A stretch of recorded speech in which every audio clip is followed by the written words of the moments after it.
6. 농장의 새 가족. 농장의 초여름은 1년 중 가장 행복하고 가장 아름다울 때다. 라일락 꽃은 활짝 피어서 사방에 가득 향기를 퍼뜨린 뒤 시든다. 사과꽃이 라일락 꽃과 함께 피어나고 벌들은 사과나무 사이를 이리저리 옮겨 다닌다. 날은 하루하루 따뜻해진다. 방학이 되면 아이들은 개울에서 송어를 잡고 뛰어놀 시간이 생긴다. 가끔 에이브리는 호주머니에 송어를 넣어서 집에 돌아왔다. 송어는 따뜻하고 빳빳하게 굳어서 저녁 식사 때 튀겨 먹기에 안성맞춤이었다. 방학이 되었으므로 펀은 거의 매일 헛간에 와서 의자에 조용히 앉아 있었다. 가축들은 펀을 한 식구처럼 대했다. 양들은 펀의 발치에 가만히 엎드려 있곤 했다. 7월 첫날쯤에 주커만 씨는 제초기를 말에 매달고 운전석에 올라앉아 들판으로 몰고 갔다. 아침 내내 제초기가 윙윙 돌아가는 소리가 들렸고 웃자란 풀들은 칼날이 닿으면 초록빛 자리를 남기며 쓰러졌다. 다음날 천둥이 치고 소나기가 오지 않으면 모든 일손이 총동원돼 풀을 갈퀴로 긁고 풀 더미에 던져 쌓아 올리고 수레에 실어 헛간으로 옮기는 일을 했다. 펀과 에이브리는 헛간으로 운반되는 풀더미 꼭대기에 올라앉았다. 그 풀들은 향긋하고 따뜻한 건초 더미로 높다랗게 쌓아 올려졌다.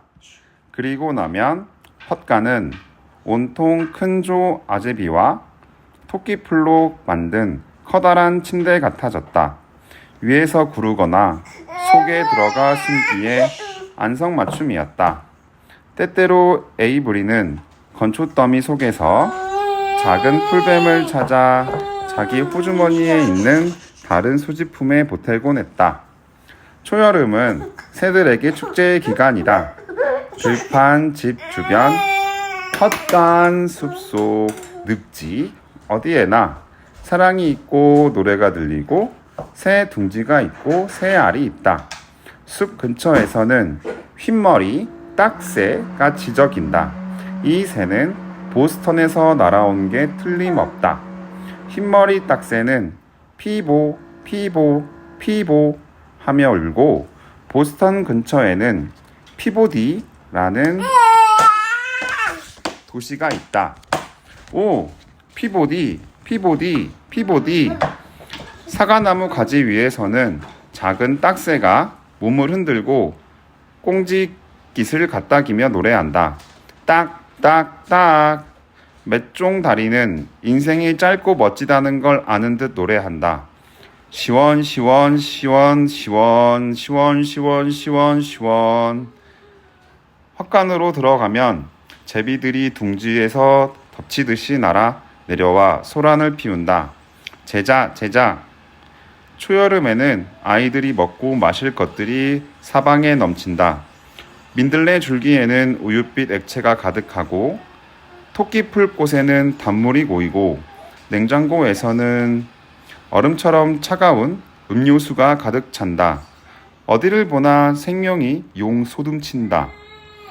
침을 뱉어 놓은 듯한 잡초 줄기의 작은 방울도 쪼개보면 초록색 애벌레가 들어있다. 감자덩굴 이파리의 아래쪽에서도 밝은 주황색의 감자 벌레 알이 붙어있다. 거위알이 불화한 것은 이런 초여름의 어느 날이었다. 헛간 아래층에서는 대단한 사건이었다. 그 사건이 일어났을 때 펀은 거기 의자에 앉아 있었다. 암거위를 제외하고는 샬롯이 새끼 거위들이 태어난 것을 가장 먼저 알았다. 암거위는 새끼 거위들이 태어나리라는 것을 하루 전에 알았다. 암거위는 알 속에서 나는 희미한 소리를 들을 수 있었다. 그 소리를 듣고 새끼들이 좁고 갑갑한 알에서 나오고 싶어 한다는 것을 알았다. 그래서 암거위는 보통 때보다 말을 적게 하고 조용히 앉아 있었다. 첫 번째 새끼 거위가 암거위의 깃털을 헤집고 청회색빛 머리를 삐죽히 내밀어 주위를 돌아보았을 때 샬롯은 가만히 보고 있다가 발표를 했다.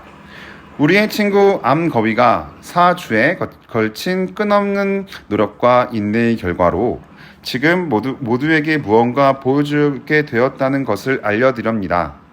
새끼 거위들이 태어났습니다. 축하드립니다. 암거위가 뽐내면서 고개를 끄덕여 인사했다. 고마워, 고마워, 고마워. 수거위가 말했다. 고마워. 윌버가 소리쳤다. 축하해. 몇 마리나 되지? 한 마리밖에 안 보이는데. 암거위가 말했다. 7마리야. 샬롯이 말했다. 근사해. 7은 행운의 수야. 암거위가 말했다. 이건 행운하고는 상관없어. 잘 돌보고 애쓴 결과지. 바로 그때 템플턴이 윌버의 여물통 밑에 있는 자기 집에서 코를 내밀었다. 템플턴은 펀을 힐끗 보고는 벽에 바짝 붙어서 조심스럽게 암거위 쪽으로 기어갔다. 모두들 그 쥐를 주시했다.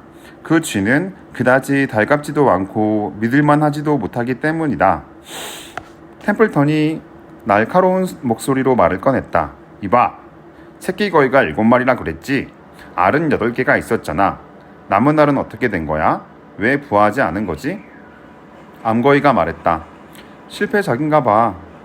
템플턴이 구슬같이 생긴 작고 동그란 눈을 암거위에게 고정한 채 계속 말했다.